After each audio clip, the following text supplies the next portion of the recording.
नमस्कार दोस्तों, साहित्य समाधान के मंच से मैं डॉक्टर रीता गौड़ आपका हार्दिक स्वागत करती हूँ, अभिनंदन करती हूँ। दोस्तों, पिछले सत्र से हमने आषाढ़ का एक दिन पर बात करनी शुरू की थी और क्योंकि आषाढ़ का एक दिन मोहन राकेश की एक अद्भुत अद्वितीय कृति है, नाट्य कृति है, तो सबसे पहले हमने जरूरी समझा था हमेशा की तरह कि हम मोहन राकेश के जीवन और कृति परिचय और उनके साहित्यिक दृष्टिकोण के विषय में थोड़ी सी बातचीत करें, ताकि यदि प्रश्न लेखक के विषय में आए, लेखक से संबंधित आए, तो आप उन सबके भी जवाब देने में समर्थ हो, सफल हो। आज के सत्र से हम प्रत्यक्षतः आषाढ़ का एक दिन नाटक पर बातचीत शुरू कर रहे हैं। सबसे पहले आज के सत्र में, ये दूसरा सत्र है आषाढ़ का एक दिन का, तो आज के सत्र में हम सबसे पहले आषाढ़ का एक दिन के विषय में जो महत्वपूर्ण तथ्य हैं उन पर बातचीत करेंगे। संक्षेप में ये समझेंगे कि आषाढ़ का एक दिन नाटक कब रचा गया, इसके शीर्षक की सार्थकता क्या है, इसके पात्र कौन कौन से हैं, और इसके विषय में अन्य बहुत सारी जानकारियां हम यहां इस सत्र में देने वाले हैं। दूसरी बात, मोहन राकेश ने स्वयं क्या कहा है आषाढ़ के एक दिन के विषय में, ये महत्वपूर्ण बिंदु भी हम अवश्य ही चर्चा में अपनी शामिल करेंगे। तो चलिए शुरू करते हैं आज का सत्र।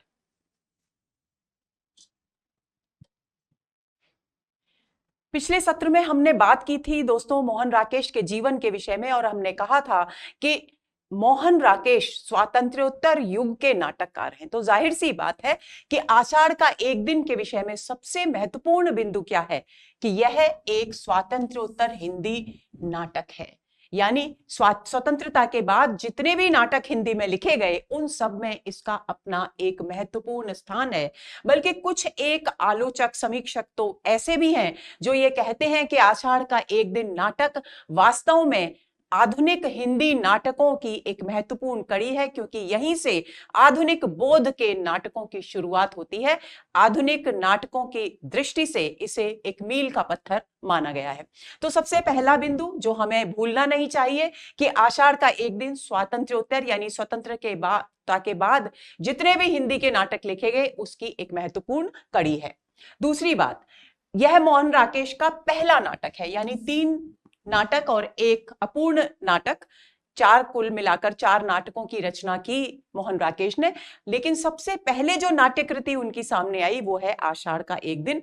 ये किसी भी स्थिति में भूलने वाली बात नहीं है, जिसका प्रकाशन सन 1958 ईस्वी में हुआ। इसकी चर्चा हम पिछले सत्र में भी कर चुके थे कृति परिचय में, लेकिन हम यहां दोहरा रहे हैं ताकि आपको ये कंठस्थ हो जाए कि आषाढ़ का एक दिन नाटक की रचना सन 1958 में हुई। इसमें कुल 3 अंक हैं, ये आपको ध्यान में रखना है। वैसे तो सामान्यतः आधुनिक नाटकों में 3 ही अंक होते हैं, लेकिन एक और खास बात है, स्वतंत्रता से पूर्व जितने भी नाटक लिखे गए, जयशंकर प्रसाद के नाटकों की ही यदि बात करें तो सभी अंक दृश्यों में विभक्त किए गए हैं। लेकिन इस नाटक की खास बात यह है कि इसमें 3 अंक हैं अवश्य, लेकिन उनका दृश्यों में विभाजन नहीं किया गया है। यदि इस तरह का प्रश्न परीक्षा में पूछा जाए कि निम्नलिखित में से कौन सा आषाढ़ का एक दिन नाटक के विषय में असत्य कथन है और उसमें यह कथन हो कि अंकों का दृश्यों में विभाजन किया गया है, तो आपको यही असत्य कथन चिन्हित करना है। ये बात ध्यान में रहे। आगे चले। नाटकों के 3 अंक कथानक के क्रमिक विस्तार को प्रस्तुत करते हैं, यानी पहला अंक नाटक की पृष्ठभूमि तैयार करता है, दूसरा अंक लक्ष्य की ओर केंद्रित होता है यानी चरमोत्कर्ष की ओर की पृष्ठभूमि तैयार करता है, और तीसरे अंक में आकर नाटक की जो कथा वस्तु है वो अपने चरमोत्कर्ष को, फल के आगम को प्राप्त करती है, यानी शीर्षक की सार्थकता को प्रमाणित करती है, कथानक को सुगठित और सुव्यवस्थित रूप देती है और नाटक के सभी श्रेष्ठ गुणों को समाहित करती है। जैसे जैसे नाटक की कथा केंद्रित और लक्ष्योन्मुखी होती गई है, वैसे वैसे अंकों का विस्तार भी क्रमशः कम होता गया है। ये बात आपको समझ लेनी चाहिए। सबसे पहली बात, कथा के केंद्रित और लक्ष्योन्मुखी होने का तात्पर्य क्या है? कथा के केंद्रित और लक्ष्योन्मुखी होने का तात्पर्य है कि जिस उद्देश्य को ध्यान में रखकर नाटककार नाटक की रचना कर रहा है, उस उद्देश्य पर प्रत्यक्षतः केंद्रित हो जाती है जब कथा तब उसे लक्ष्योन्मुखी या केंद्रित कथा कहा जाता है। जाहिर सी बात है, हम जो कोई भी कृति लिखते हैं, चाहे वो उपन्यास हो, चाहे वो कहानी हो या वो नाटक हो, पहले हम उसकी पृष्ठभूमि तैयार करते हैं और उसके बाद धीरे धीरे जिस उद्देश्य को लेकर रचना लिखी जा रही है उस पर केंद्रित करते हैं। तो कहने का तात्पर्य यह है कि पहला 3 अंक है। पहला अंक लगभग हम इसको मोटे से इन अर्थों में भी, इस संदर्भ में भी समझ लेते हैं कि पहला अंक सबसे अधिक विस्तृत है, लगभग 30 पेज का अंक है। दूसरे अंक में लगभग 28 पेज है, लेकिन तीसरे अंक में केवल और केवल 18 पेज हैं।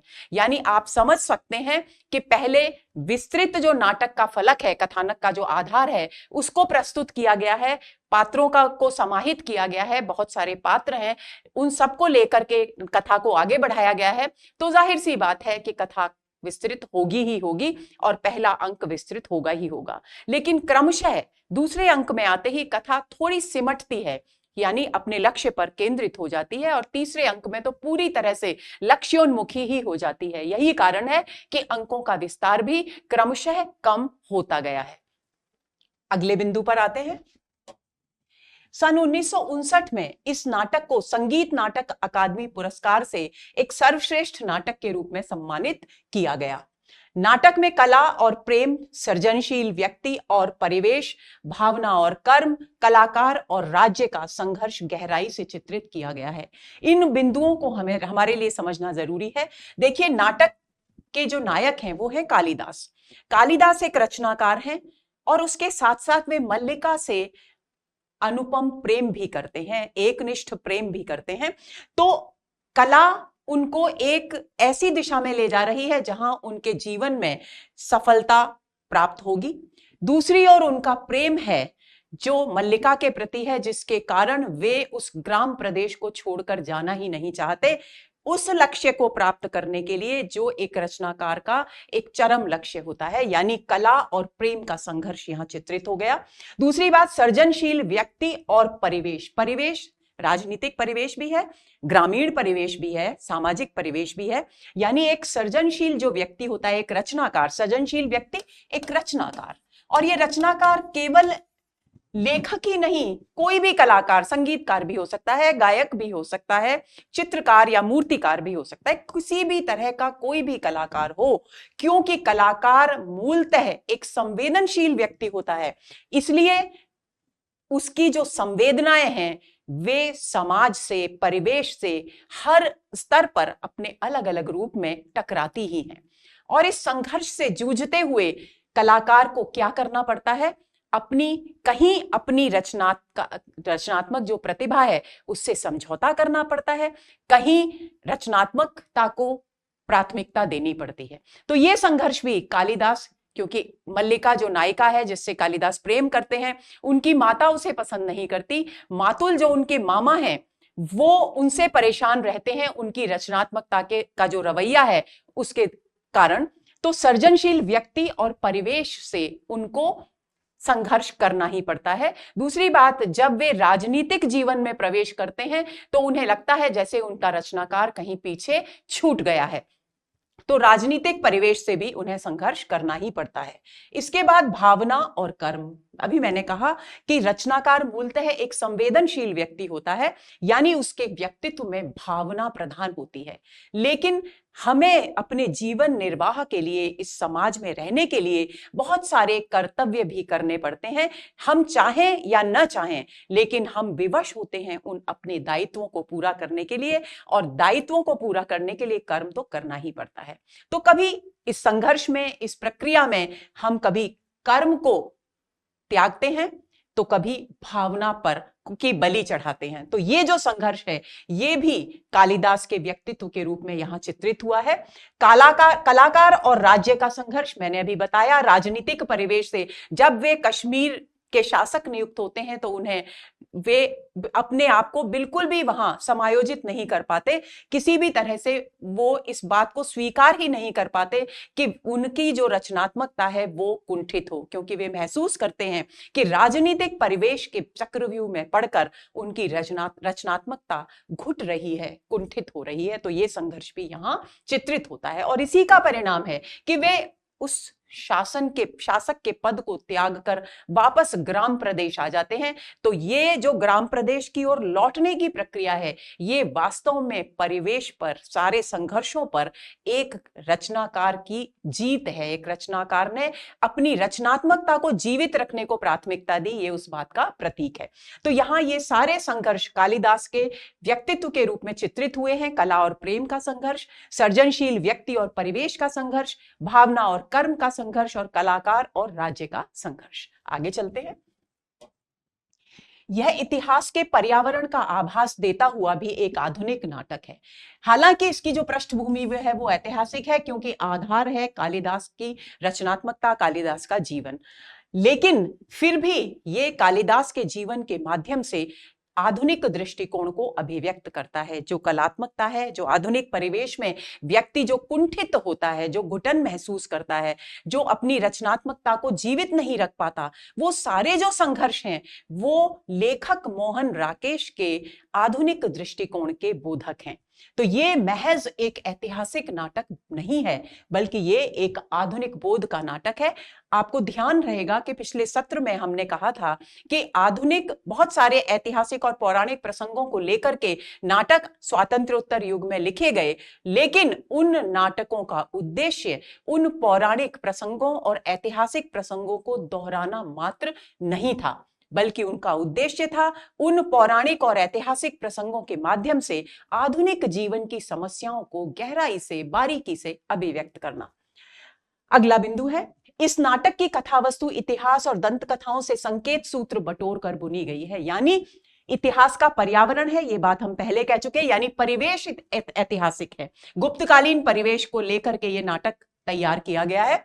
और इसकी जो कथावस्तु है वो उसके कुछ तार तो इतिहास से जुड़े हुए हैं और कुछ तार दंत कथाएं, जो लोक प्रचलित कथाएं होती हैं, उनसे जुड़े हुए हैं। और उनको मिलाकर के नाटककार मोहन राकेश ने इस नाटक का कथानक तैयार किया है। इसमें आए संदर्भ पूर्णतः ऐतिहासिक नहीं है। ऐतिहासिकता सिर्फ इतनी ही है कि कालिदास एक कवि थे और उन्होंने रचनाएं लिखी, बाकी कल्पना का मिश्रण यहां पर है, क्योंकि लेखक का उद्देश्य इतिहास को दोहराना नहीं, बल्कि उन ऐतिहासिक प्रसंगों के माध्यम से या कालिदास के माध्यम से आधुनिक समसामयिक जीवन की समस्याओं को चित्रित करना है। यह एक मौलिक और संवेदना प्रधान नाटक है, ये ऐतिहासिक नाटक नहीं है। यदि प्रश्न में कहीं भी ये बिंदु आए कि ये एक ऐतिहासिक नाटक है, तो इस बात को बिल्कुल सिरे से खारिज कर दीजिएगा, ये गलत है। यह एक मौलिक और संवेदना प्रधान नाटक है, क्योंकि यहां भावनाओं को, संवेदनाओं को, एक रचनाकार की संवेदनाओं को प्राथमिकता दी गई है। नाटक में तीनों अंकों में कथा मल्लिका के, ये बहुत ही महत्वपूर्ण बिंदु है कि कथा का केंद्र क्या है नाटक में। नाटक की नायिका है मल्लिका, और पूरी कथा तीनों अंकों में मल्लिका के घर को छोड़कर कहीं जाती ही नहीं। भले ही मातृगुप्त के रूप में कालिदास कश्मीर के शासक बन गए हों, या वे उज्जैनी चले गए हों राज दरबार में राजकवि के पद को ग्रहण करने के लिए, लेकिन फिर भी कथा का जो केंद्र है वो मल्लिका का घर ही है। तो इस बात को भूलना नहीं है, कथा मल्लिका के घर में ही घूमती है। आगे चले। तथा अन्य संदर्भ भी मल्लिका के घर के परिवेश में ही खुलते हैं। नाटक का प्रारंभ भी मल्लिका के घर से है और नाटक का समापन भी मल्लिका के घर पर ही होता है। जितनी भी समस्याएं इस नाटक में उठाई गई हैं, वे चाहे कालिदास के व्यक्तित्व से संबंधित हो, चाहे मल्लिका के, चाहे उस परिवेश से, वे सब मल्लिका के घर में ही घटित होती हैं। ये बात हमें ध्यान रखनी है। नाटककार ने समय बीतने के साथ साथ मल्लिका के घर की स्थिति में आई परिवर्तन को भी चित्रित किया है। जब तक मल्लिका की माता जीवित थी तब तक घर बहुत व्यवस्थित था।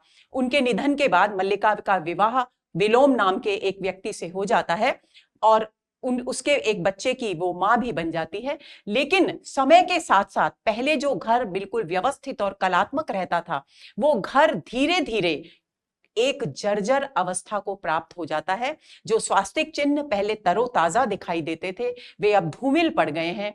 घर की दीवारों के कोने टूटे हुए दिखाई देते हैं। वस्त्र मल्लिका के फटे पुराने और मैले हैं। क्यों? क्योंकि उसका ध्यान अपने जीवन की ओर ही नहीं है। उसके जीवन का जो केंद्र थे कालिदास और उनके प्रति उसका प्रेम, वही प्रेम में डूबकर वो जीवन से एक तरह से उदासीन हो गई है। केवल और केवल उसका ध्यान कालिदास की कृतियों को एकत्र करने, उन्हें पढ़ने और उनके लिए पृष्ठों को सिलकर रचनाएं लिखने के लिए कागज तैयार करने तक ही सीमित होकर रह गया है, यानी उसका ध्यान कहीं और है ही नहीं। तो ऐसी स्थिति में जो बदलाव उसके घर में आता है, उस बदलाव को चित्रित कर मल्लिका की दयनीय स्थिति जो क्रमशः उसकी मां के चले जाने के बाद यानी निधन हो जाने के बाद होती है, उसकी ओर भी ध्यान पाठकों का आकर्षित किया गया है। मोहन राकेश की डायरी एक बहुत ही महत्वपूर्ण, पिछले सत्र में हमने चर्चा की थी कि उन्होंने एक डायरी लिखी थी, मोहन राकेश की डायरी के नाम से, जो प्रकाशित हुई है। उसके पन्नों से ज्ञात होता है, यानी उसमें उल्लेख किया है लेखक ने स्वयं कि उन्होंने जालंधर में 3 मार्च 1958 को आषाढ़ का एक दिन नाटक लिखना आरंभ किया। यानी कहां पर आरंभ किया? 3 मार्च 1958 को जालंधर में इन्होंने लिखना शुरू किया और 21 अप्रैल 1958 को, कि लगभग 1 महीना कुछ दिनों में उन्होंने ये नाटक लिख करके तैयार कर दिया है। ऐसी अद्भुत प्रतिभा के धनी थे मोहन राकेश। प्रस्तुत नाटक की प्रथम मंचीय प्रस्तुति अनामिका द्वारा कलकत्ता में की गई। अनामिका का मतलब है अनामिका थिएटर समूह।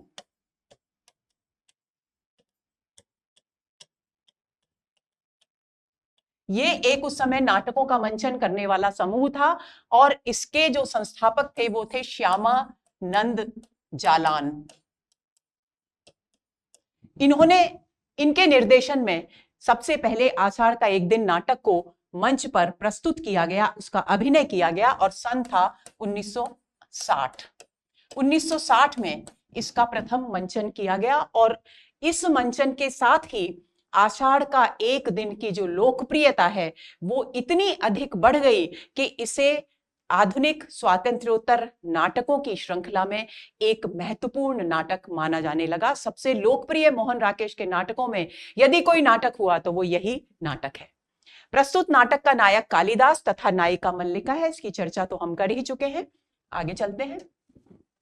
नाटक का प्रारंभ मल्लिका के इस कथन से होता है कि आषाढ़ का पहला दिन और ऐसी वर्षा मां, यानी वर्षा में भीग करके लौटी है मल्लिका घर पर और अपनी भावनाएं, अपनी संवेदनाएं अपनी मां के सामने अभिव्यक्त कर रही हैं। आषाढ़ का पहला दिन और ऐसी वर्षा मां, ऐसी धारासार, धारासार यानी मूसलाधार वर्षा, दूर दूर तक की उपत्यकाएं भीग गईं और मैं भी तो देखो न मां कैसी भीग गई हूं। उपत्यकाएं, घाटियां। तो आषाढ़ का एक दिन जो है वो दोस्तों यहां पर प्रेमिल भावनाओं का प्रतीक है।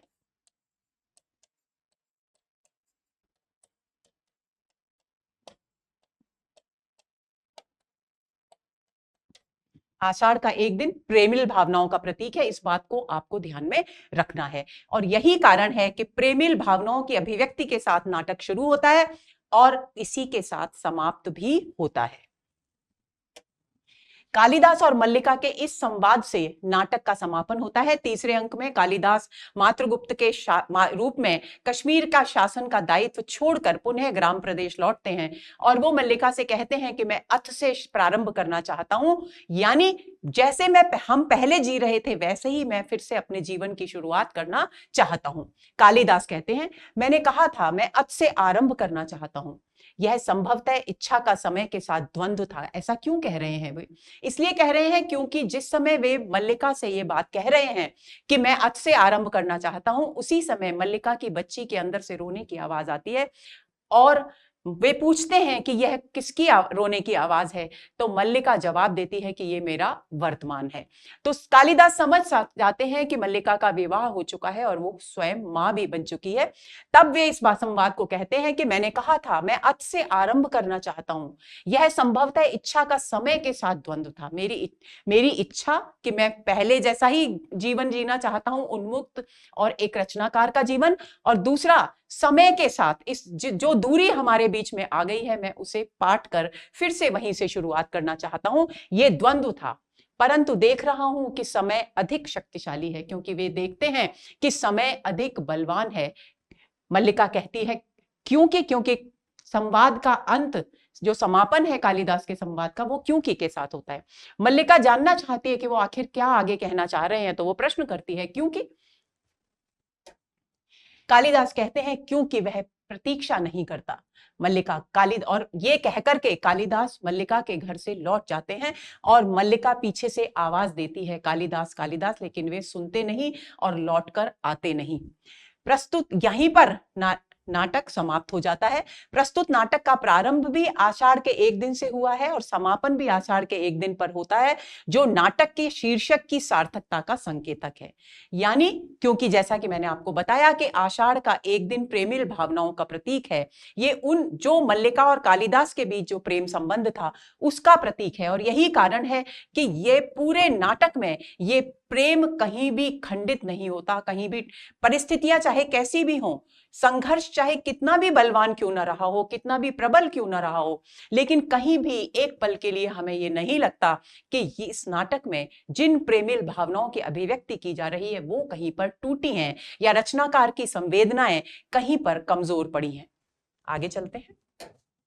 आषाढ़ का एक दिन नाटक हिंदी का प्रथम आधुनिक नाटक माना जाता है जो यह संप्रेषित करता है, यानी ये अभिव्यक्त करता है कि प्रत्येक युग में, ये उद्देश्य है दोस्तों, प्रत्येक युग में प्रत्येक रचनाकार की रचना धर्मिता को परिवेशगत विसंगतियों के बीच पिसना और उनसे जूझना पड़ता है। यानी समय कोई भी हो, रचनाकार हमेशा रचनाकार ही होता है, हमेशा एक संवेदनशील प्राणी ही होता है। और यही कारण है कि हर समय में उसे अपने परिवेश की विसंगतियों से संघर्ष करना पड़ता है। कहीं इस संघर्ष में उसकी रचना धर्मिता पराजित होती है, पिसती है, घुटती है, तो कहीं रचना धर्मिता की जीत होती है, तो जीवन असफलता के गर्त में जा गिरता है, जो कि हम कालिदास के प्रसंग में देख भी चुके हैं। आगे चलते हैं। इस नाटक में सफलता और प्रेम में से एक को चुनने के संशय से जूझते कालिदास। सफलता क्या है? सफलता यह है कि वे राज दरबार में राजकवि के पद पर आसीन होंगे। एक रचनाकार के लिए इससे बड़ा उस समय के परिवेश में सफलता का मानदंड और क्या हो सकता था कि राजा स्वयं उन्हें सम्मान पूर्वक आमंत्रित करे और उन्हें राजकवि का आसन प्रदान करे। दूसरी ओर प्रेम है। प्रेम को छोड़कर, यानी प्रेम को एक तरह से त्याग कर, वे हृदय में प्रेम रहता है लेकिन प्रत्यक्षतः उसे त्यागना पड़ता है और जीवन की सफलता को स्पर्श करने के लिए, उसका सुख लेने के लिए वे अनमने मन से ही सही कालिदास जाते हैं। तो उनके जीवन में ये संघर्ष नाटककार ने प्रस्तुत किया है कि किस तरह से कालिदास प्रेम और सफलता के, क्योंकि प्रारंभ में वो तैयार ही नहीं है कि उन्हें राजकवि का आसन नहीं चाहिए, क्योंकि वे कहते हैं कि मेरी प्रतिभा राजकीय मुद्राओं से कृत होने की नहीं है, यानी मेरी रचना धर्मिता बिकने के लिए नहीं है। और वे स्पष्ट मना कर देते हैं, लेकिन सामाजिक और पारिवारिक दबाव के चलते उन्हें यह प्रस्ताव स्वीकार कर जाना पड़ता है और यहां पर उन्हें प्रेम और सफलता में से सफलता को चुनना पड़ता है। और इस बीच जो पीड़ा नाटककार ने उनकी अभिव्यक्त की है वो इस बात का प्रतीक है कि सफलता को चुनूं या प्रेम को, ये अंतर्द्वंद्व कालिदास के मन में बहुत ही गहराई तक चलता रहता है। एक रचनाकार और एक आधुनिक मनुष्य के मन के संशयों को प्रस्तुत किया गया है। यानी यहां जो कालिदास हैं वो रचनाकार और एक ऐतिहासिक कवि कालिदास ही नहीं है, बल्कि वो आज के मनुष्य के प्रतीक हैं, क्योंकि आज के मनुष्य को भी जीवन में सफलता प्राप्त करने के लिए बहुत सारे समझौते करने पड़ते हैं, अपनी बहुत सारी रचनात्मक प्रतिभाओं को कुंठित भी करना पड़ता है, उनका गला भी घोटना पड़ता है। तो वही संशय यहाँ कालिदास के माध्यम से प्रस्तुत करने का प्रयत्न किया है मोहन राकेश ने। वहीं दूसरी ओर मल्लिका के माध्यम से प्रेम के प्रति एक ऐसा अनूठा दृष्टिकोण प्रस्तुत किया है, ध्यान देंगे, जो प्रेम में टूटकर भी प्रेम को टूटने नहीं देता। वो टूट जाती है, कालिदास उसे छोड़कर चले जाते हैं, लेकिन फिर भी उसका जो प्रेम भाव है वो अक्षुण्ण रहता है, उसमें बिखराव नहीं। उसका जीवन बिखर जाता है, वो जीवन से उदासीन हो जाती है, लेकिन निरंतर कालिदास की जितनी भी प्रकाशित रचनाएं हैं उन्हें किसी न किसी व्यापारी से वो प्राप्त करती है, उन्हें पढ़ती है और यहां तक कि पत्रों को, भोजपत्रों का एक सिल करके एक ऐसी पुस्तिका भी तैयार करती है जिस पर कालिदास अपनी रचना लिखें। ये जो कार्य है उसका, ये इस बात का प्रतीक है कि वो प्रेम में टूटकर भी टूटी नहीं है। उसका व्यक्तित्व बिखर गया है, लेकिन उसका प्रेम बिखरा नहीं है, टूटा नहीं है। स्वयं मोहन राकेश ने लहरों के राजहंस, जो उनका दूसरा नाटक है, उसकी भूमिका में लिखा है। देखिए क्या लिखते हैं मोहन राकेश। कालिदास मेरे लिए एक व्यक्ति नहीं, यानी कालिदास को मैंने इस नाटक में एक व्यक्ति के रूप में अभिव्यक्त नहीं किया है, हमारी सृजनात्मक शक्तियों का प्रतीक है। यानी प्रत्येक व्यक्ति में कोई ना कोई रचनात्मकता निहित होती है, उसी रचनात्मक प्रतिभा का प्रतीक है यहां कालिदास, आपको ध्यान रखना है। नाटक में यह प्रतीक उस अंतर्द्वंद्व को संकेतित करने के लिए है जो किसी भी काल में सृजनशील प्रतिभा को आंदोलित करता है। यानी समय चाहे आधुनिक हो या मध्यकालीन हो या प्राचीन हो, पौराणिक हो या वैदिक कालीन हो, लेखक का मंतव्य है, लेखक का विचार है कि हर समय में एक रचनाकार की प्रतिभा को संघर्ष के दौर से गुजरना ही पड़ता है। तो यही चित्रित नाटककार ने करने का प्रयास किया है और यही इस नाटक का उद्देश्य भी है। इस नाटक में रोमांटिक भावबोध यानी प्रेमिल भावनाओं की अभिव्यक्ति के साथ साथ आधुनिक बोध, क्योंकि समसामयिक संदर्भों में जो रचनात्मकता पिसती है उसको भी यहां अभिव्यक्त किया गया है। अब बात आती है पात्र परिचय की। तो सबसे महत्वपूर्ण जो पहला पात्र है वो है अंबिका, जो गांव की एक वृद्धा है, और मल्लिका जो नायिका है नाटक की, उसकी माता भी है। दूसरी महत्वपूर्ण पात्र है मल्लिका, नाटक की नायिका है और अंबिका की पुत्री है। तीसरा है कालिदास जो कवि हैं, और चौथा है दंतुल जो राजपुरुष हैं, जो सबसे पहले प्रथम अंक में ही आते हैं और हरिण शावक को अपने बाण से घायल करते हैं, और उस हरिण शावक को गोदी में उठाकर कालिदास मल्लिका के घर आते हैं ताकि वे उसके घाव का उपचार कर सकें, उसे दूध पिला सकें। और इस बीच दंतुल नहीं जानते कि यही कवि कालिदास हैं जिनको ससम्मान वो राज दरबार में ले जाने के लिए आए हैं ताकि उन्हें राजकवि के पद पर आसीन किया जा सके। दोनों के बीच तनाव भी होता है और बाद में दंतुल को बहुत अफसोस होता है कि उन्होंने कालिदास के साथ बहस की, उनके साथ दुर्व्यवहार किया। मातुल कालिदास के मामा हैं और उनके अभिभावक भी हैं। परिवार के नाम पर केवल एक मातुल ही है। और निक्षेप जो है वो गांव का एक पुरुष है। विलोम भी गांव का एक पुरुष है जो मल्लिका से विवाह करना चाहता है, कालिदास को बिल्कुल पसंद नहीं करता और बाद में वही मल्लिका का पति भी बनता है। रंगिणी संगिनी उज्जैनी नगर से आई, जब प्रियंगु मंजरी जो राजकुमारी हैं उनके साथ आई हुई स्त्रियां हैं जो उज्जैनी से ग्रामीण प्रदेश का अध्ययन करने के उद्देश्य से आई हैं। अनुस्वार और अनुनासिक भी प्रियंगु मंजरी के साथ ही आए हैं, राजा के अधिकारी हैं। और जब प्रियंगु मंजरी मल्लिका के घर उससे मुलाकात करने के लिए जाने की योजना बनाती हैं, तब वे पहले मल्लिका के घर जाकर घर को व्यवस्थित करने का एक हास्यास्पद सा दृश्य भी प्रस्तुत करते हैं। प्रियंगु मंजरी राजा की पुत्री हैं और कवि कालिदास की बाद में पत्नी भी बनती हैं।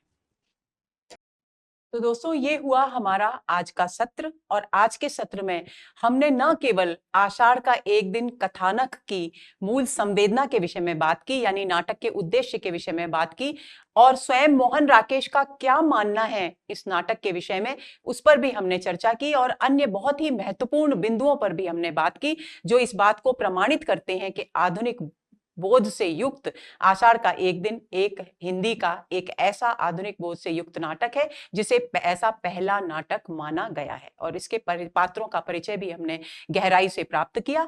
आगे के सत्र में हम इसके कथा के सूत्रों पर बात करेंगे ताकि हम इस नाटक की जो कथावस्तु है उसको भली प्रकार से हृदयंगम कर सकें। तो अगले सत्र के इंतजार में रहिए। नमस्कार।